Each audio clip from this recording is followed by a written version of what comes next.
Hi friends, welcome back to Sirisha's Kitchen and Lifestyle.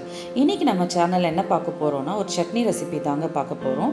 இந்த சட்னி நீங்க பண்ணீங்கனா செஞ்ச உடனே இட்லியும் காலி ஆயிடும், சட்னியும் காலி ஆயிடும்.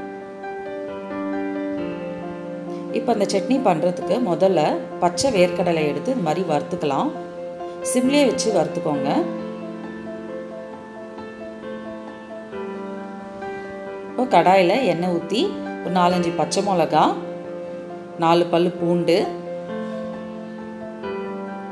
சின்ன வெங்காயம் ஒரு 10 இது நல்லா வதக்கிக்கலாம். வெங்காயம் வதக்கிட்ட பிறகு இப்போ இதில் 2 சின்ன தக்காளி கட் பண்ணி சேர்த்துக்கிறேன். நல்லா வதக்கிக்கலாம்.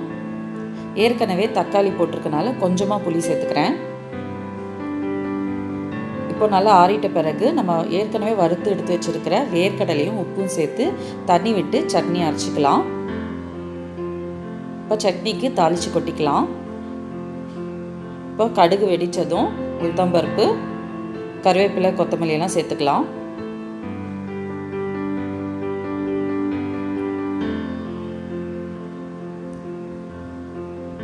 இப்போ நமக்கு சுவையான வேர்க்கடலை சட்னி தயாராகிடுச்சு.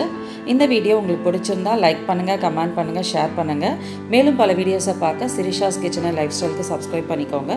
கூடவே பெல் பட்டன் ப்ரெஸ் பண்ணிக்கோங்க. தேங்க்யூ.